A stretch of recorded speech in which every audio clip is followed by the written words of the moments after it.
Hey guys, welcome back to my channel. I know I haven't posted in a little while, but I've been really busy with work and personal things.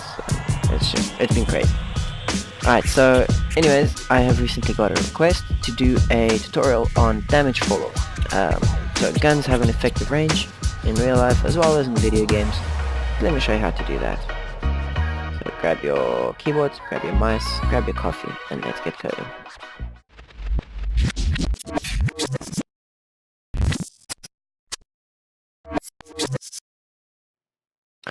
Alright, so let's get right into it. Sorry, just stretching. So first thing I'm going to do is I'm going to use a first person template because that's just the way it's better for me. That way I don't have to do anything specific to get anything else set up.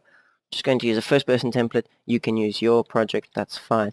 So this is damage Falloff tutorial. Oh goodness. Okay. I'll just misspell Falloff. That's fine. Alright, create the project because why not? So, while this loads, I'm gonna just cut through it and I will see you guys as soon as it's done initializing. Alright, I'm back. So, let's get this going. So, as you can see, this is just a first person template. Very loud. Very fantastic. So, what we need to do is we need to open up the place where your shooting is handled. For me, it will be in this first person character. And I already know exactly where the spawn projectile is.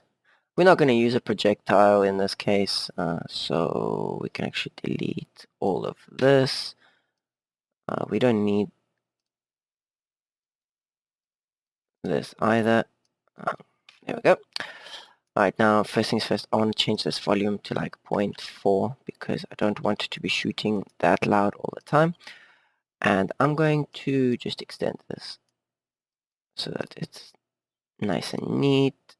Alright, fantastic. Delete that little dot there.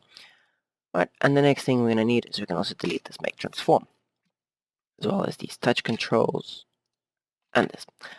Alright, fantastic. So this is now, in a sense, ready for us.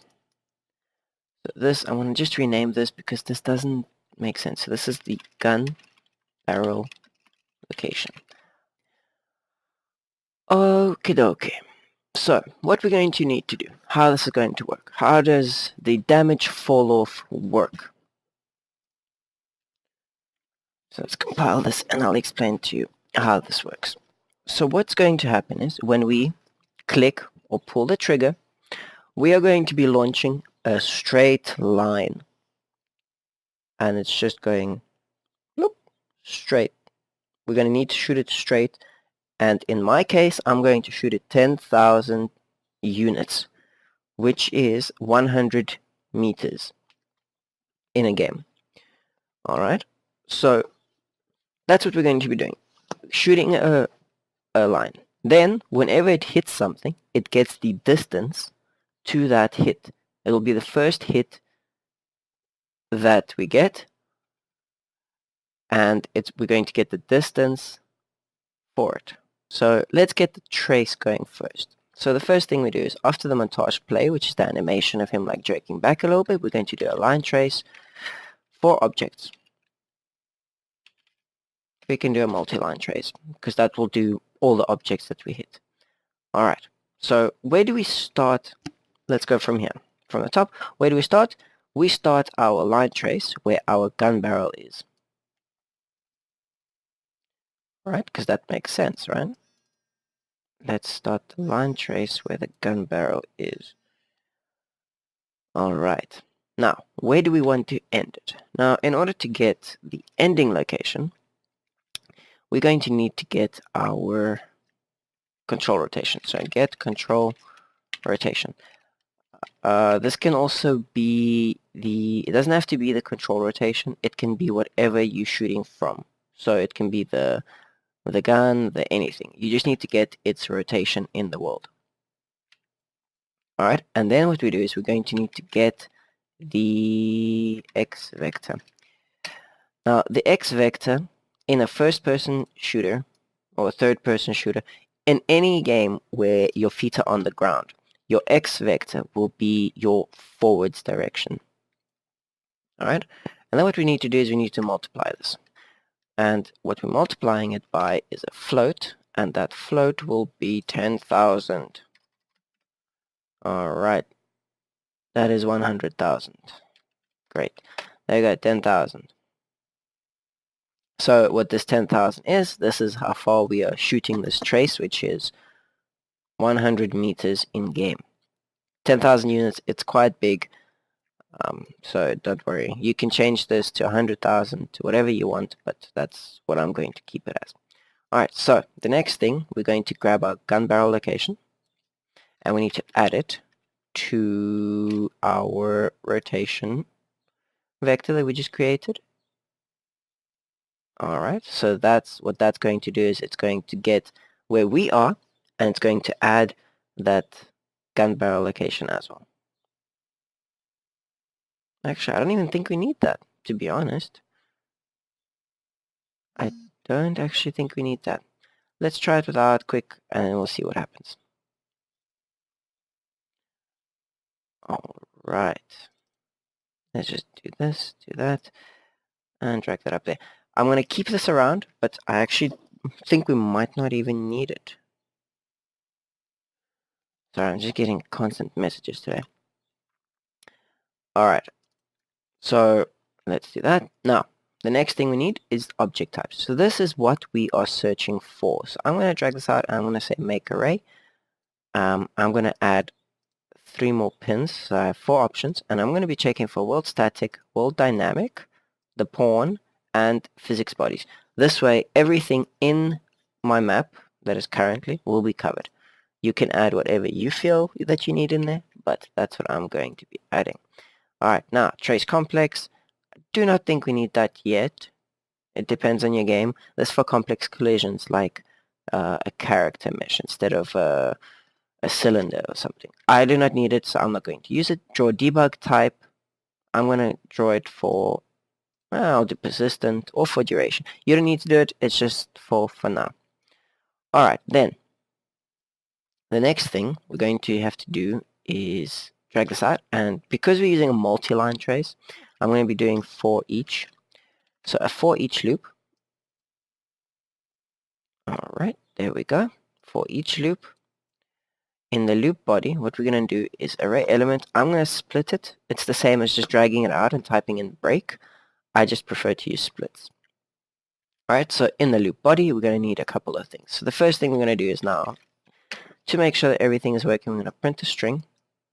And the string of that is going to be the hit actor. Now, what this does is it gets the display name that is in our little editor, and it prints it. So let's do that. Let's shoot. There we go. Wall, editor cube, 10, 11, and the wall. As you can see, there's 3 dots on it for the shot. Now, if I do this, it will miss. Okay, so yeah, I'm seeing an issue here. It becomes more and more at certain. Okay, so that is why we need to have that fixed. Alright, so what we're going to do is we're going to grab this, what we have times it by, then we're going to drag this out, grab that, and then put that in there instead. So what this does is it's getting our gun barrel location and our vector for the forwards direction, and it's adding them together to create a, it's still slightly off, but I'm not going to take the time to edit this, like to change the code just to get the shooting straight, because I do not need it. You will have to play with it. You'll have to, obviously you're going to have a much better shooting mechanic already if you're looking for this. So I'm expecting you to have a much better shooting mechanic, and I think you should be just fine. So there's all of our shots. Fantastic. Great. So that is working. So for everything that we've just shot, we've seen a display name. Perfect. What is the next thing we need to do? Alright, so now we're going to get another string. Now for each thing that we shoot at, I want to have a distance as well, like a distance display. So what we do is we're going to get the element location. Yes, perfect. This is the out hit location. So this is the thing that we are hitting. Where is it placed? Okay, so we need to minus this. We're going to minus it from another vector. And what we need to minus it from is our actual gun barrel. So here is our gun barrel location. We're going to minus it.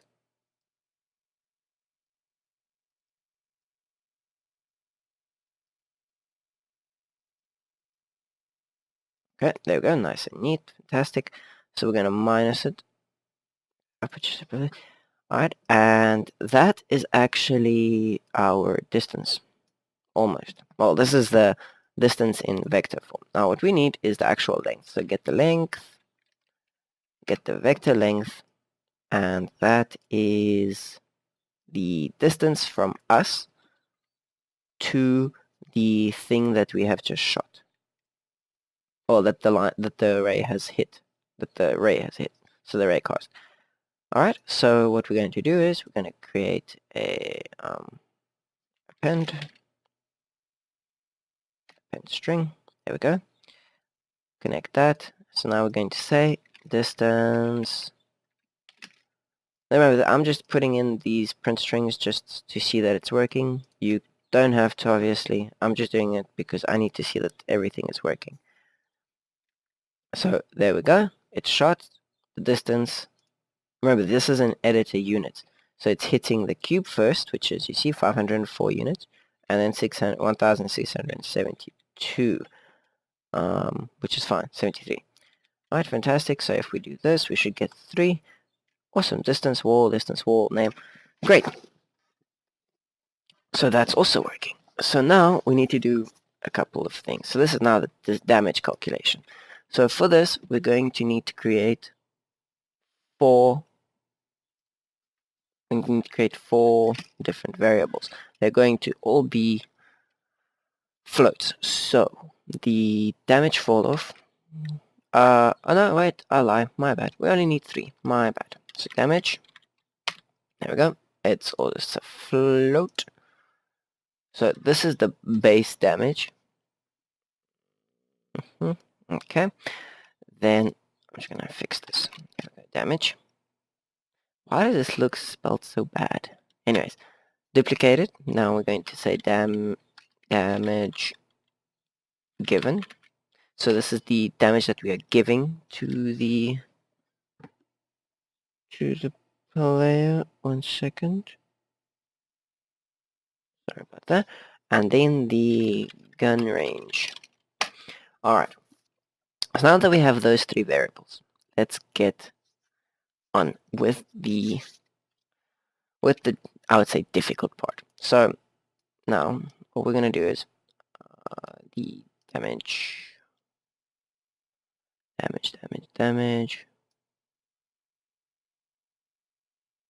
Oh, okay, so I'm just checking my previous work that I did to make sure that everything is right. So let's start where the vector length is. So let's drag this out, and now what we need to do is we actually need to add a float to it. Now what I'm going to do is I'm going to, with my testing, with my gun range of 600, I have seen that this number should be 600. I will do one more test just now where I do the gun range at 700 and change this value to 700, and if that works you can just substitute it in, obviously. Alright, so we're going to be adding 600, which is, we'll just say that that is gun range for now. So we need to compile this first. So our gun range is 600, which is 6 meters in game. The damage given, we're going to handle that now, and the damage, what did we set it here? At 100. Okay, so damage here is 100. So now what we're doing is we want to Nick. So what we need to do is actually grab this plus 600 vector length, and what we need to do is divide it by to make it meters. So we're dividing it by 100, which we then need to times by another float, and this is our gun range. So essentially what we're doing is we're adding 600 units to our distance. We are then dividing it by 100 to get actual meters, which we then times by our gun range, which is 600. So in this case, if a wall is 1,000 units away, it is 10 meters away. So we're adding 1,600, which is then 16 at this stage, and we're then timesing it by the gun range, which is 600. So if we grab a calculator and we say 600 times 16, that is 9,600. Okay. Now, it's high, but there's a very good explanation to it. Because what we're actually doing... Wait a minute. Oh, no. This is wrong. My bad. This is the wrong part. Alright, so we're not dividing it by 100 to get meters. That was my mistake. I misread that. What we're doing is we're grabbing our damage, which we set to 100, which is the damage of your weapon. So this is how much damage your gun will do. And then that we are dividing. Sorry, that is my fault. And then we're getting the gun range. And then what we're doing, so we're actually dividing, in this case, 100 by 1600. Which then gives us a very different result, which is 100 divided by 1600.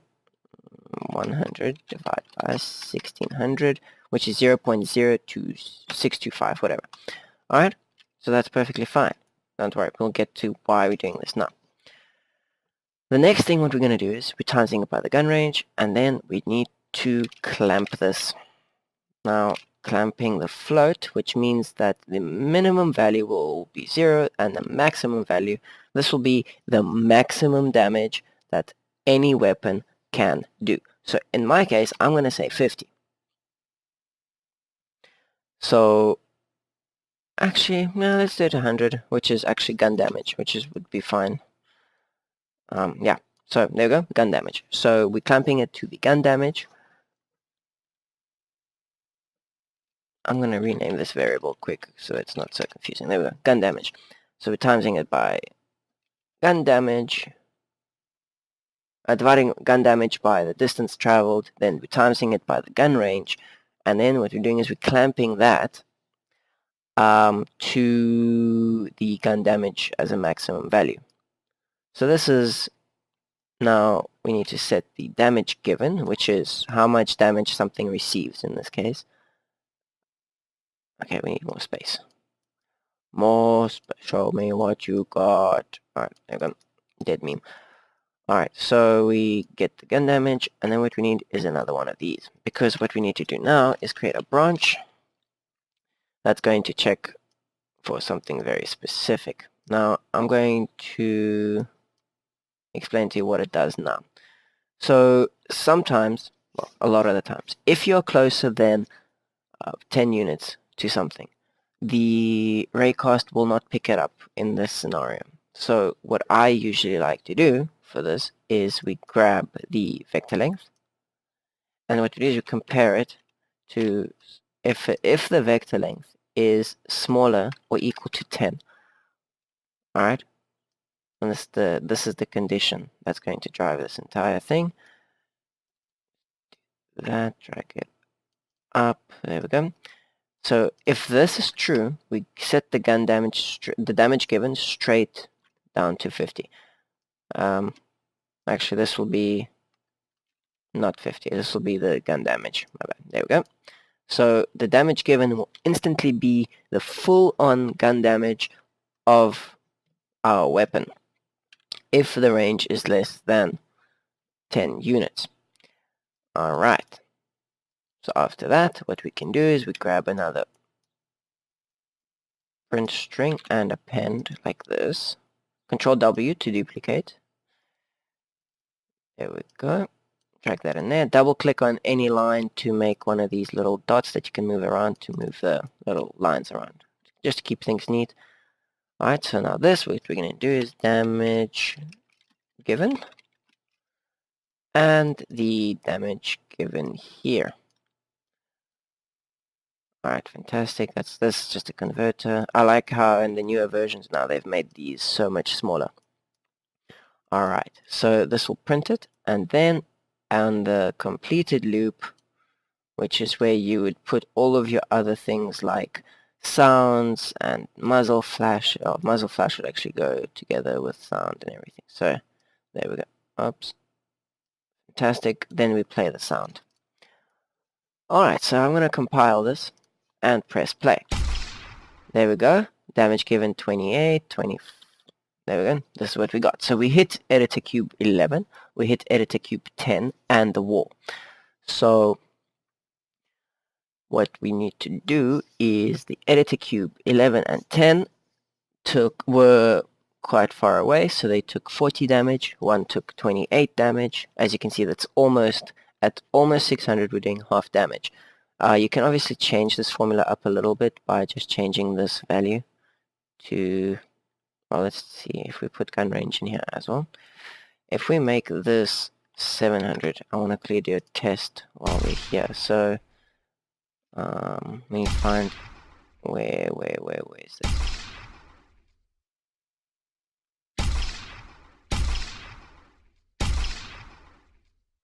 Okay, let me quickly add, change this back to 600 just to test something. I know you're gonna have to play with this value. I'm not sure why it wants to do this, but